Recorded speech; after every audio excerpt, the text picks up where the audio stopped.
하루 쉬고 돌아온 미국 증시입니다. 방금 전 발표된 매크로 지표들이 상당히 잘 나왔는데 지수는 그 흐름보다는 조금 부진한 느낌입니다. 미국 현지 연결해서 개장 상황과 함께 글로벌 헤드라인 만나보겠습니다. 뉴욕 경제 전문 유튜버입니다. 유선아님 연결돼 있습니다. 안녕하십니까? 네, 안녕하십니까. 네, 좋은 아침입니다. 약 1시간 전 다양한 경제 지표들이 발표가 됐습니다. 이 지표들 분석과 함께 왜 지수가 그만큼 반응하지 않은지 궁금한데요.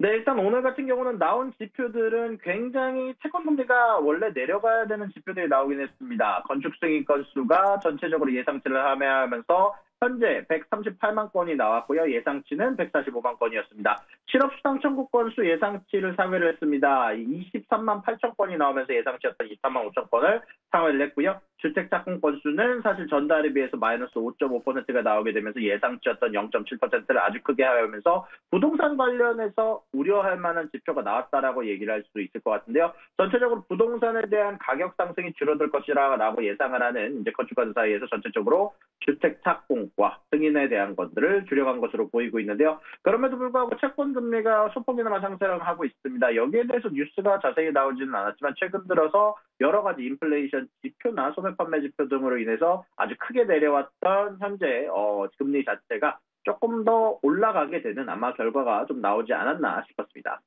네, 최근에 나왔던 매크로 지표들로 인해서 이미 금리는 조금 내려간 상태다라고 말씀을 해주셨습니다. 현지 시간 20일이죠. 영국과 중국이 기준금리를 동결을 했습니다. 시장의 반응은 어떨까요? 네, 일단 영국과 중국 쪽에서 금리 동결을 발표를 했고요. 사실 이 부분 관련해서 미국 쪽에서는 조금 포즈를 볼 만한 소식이다라고 생각을 했지만 일단 전체적으로 채권 반응 자체는 소폭 올라가는 부분으로 반응이 나왔고요. 사실 이미 어느 정도 중국의 금리 동결에 대해서는 이미 얘기를 해주셨으니까 영국 쪽 관련해서 얘기를 하자면 영국은 인플레이션 2%에 돌입을 했습니다. 그에 따라서 금리 인하에 대한 힌트가 나왔는데요. 원래 테일러 스위프트 효과, 시프트노믹스 효과로 인해서 영국 인플레이션이 소폭 상승할 것을 우려한 전체적인 연준 쪽에서, 영란은행 쪽에서 금리 동결을 하고 나서 한 번 더 금리 동결을 한 번 더 할 것 같다는 예상이 있었는데 그것과는 반대로 인플레이션 수치가 아주 빠르게 떨어져주면서 영국 쪽에서 8월 인하 신호를 보냈다라는 이야기가 전달이 됐고요. 또한 스위스 쪽에서 어떻게 보면 스위스가 커다란 국가들 사이에서 가장 먼저 인하를 한 국가 중 하나인데 스위스 쪽에서 추가적으로 금리 인하를 했다는 소식까지 전달이 되게 됐습니다. 네, 스위스의 추가 금리 인하 소식까지 짚어주셨습니다. 이 껑충 뛴 외식 물가에 부담을 느낀 미국 소비자들을 위해서 맥도날드가 $5 세트 메뉴를 재출시를 했다라고 합니다. 현재 탄력받고 있을까요? 네, 현재 주가는 올랐던 부분을 어느 정도 다시 또 반납을 했는데요. 그럼에도 불구하고 좀 짚고 넘어갈 만한 가치가 있을 것 같습니다. 맥도날드가에서는 다시 또 $5에 해당하는 세트 메뉴를 다시 또 발행을 했는데요. 아무래도 이런 부분들은 최근 들어서 인플레이션을 들어가게 되면서 패스트푸드에 반감을 가졌던 손님들을 다시 또 끌어오기 위한 미끼 상품의 전략이 아닌가라는 얘기가 많이 나오고 있고요. 6월 25일부터 시작되는 마케인 캠페인이다라고 얘기가 나왔는데 이런 부분들 관련해서 경쟁사들도 앞다퉈서 상품을 출시하겠다는 예고가 나오게 되면서 올랐던 부분들을 상당히 많이 반납하게 됐습니다. 버거킹에서는 $5에 해당하는 세트 메뉴를 같이 출시할 것을 발표를 했고요. 웬디스는 아침 식사를 $3에 제공한다라는 트위터를 냈으며 스타벅스에서는 $6에 해당하는 커피와 아침 식사 샌드위치를 내놓겠다라고 제공을 하게 되면서 이런 부분들 관련해서 서로 가격 경쟁에 들어가면서 반대로 프랜차이즈 이익의 감소가 소폭이나마 있을 수도 있다는 얘기가 나오게 되면서 아무래도 상승 부분을 조금 반납을 했다라는 소식이 전달이 되게 되는데요.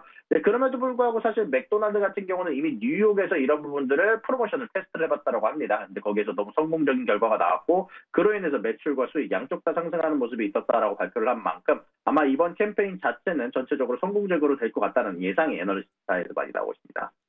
네, 이번 이슈로 가격 경쟁을 하고 있다는 점은 참 소비자들 입장에서는 좋은 점이 아닐까 싶습니다. 이어서 델 테크놀로지와 슈퍼마이크로가 xAI의 서버를 공급하기로 했다는 보도가 나왔습니다. 해당 내용 짚어주시겠어요?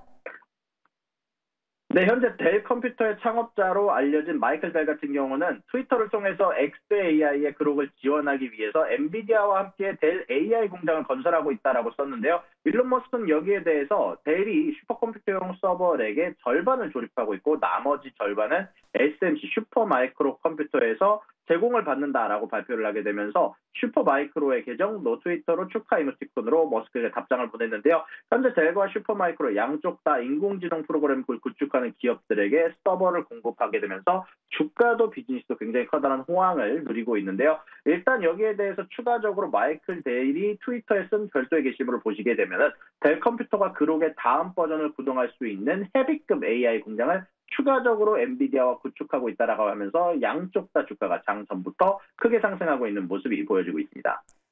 네, 그리고 이어서 트럼프의 핫한 DJT 유상증자 소식이 있다라고 하는데 시장은 어떻게 반응하고 있을까요? 네, 현재 DJT가 장 전부터 10% 이상 빠지고 있습니다. 그 이유는 현재 DJT가 추가적으로 유상증자를 통해서 돈을 모아서 여기에 대해서 추가적인 매입 계획이나 이제 추가적으로 회사를 구매하겠다는 계획을 발표하게 되면서 SEC에서 S1 폼을 신청을 했고 그에 따라서 이런 것들을 본 유상증자 소식으로 인해서 투자자들이 계속 빠져나가게 되면서 현재 주가가 크게 하락하고 있습니다. 현재 유상증자하는 금액은 약 247밀리언 달러 정도가 될 것으로 예상이 되고 있고요. 그로 인해서 전체적으로 주식이 희석될 것을 예상한 투자자들이 빠져나가고 있는 모습이 나오고 있습니다. 네, 현재 DJT 유상증자 소식으로 10% 넘게 빠지고 있다는 점까지 전해주셨습니다. 지금까지 뉴욕 증시 경제 전문 유튜버 유선남님과 함께했습니다. 오늘도 고맙습니다. 수고하셨습니다.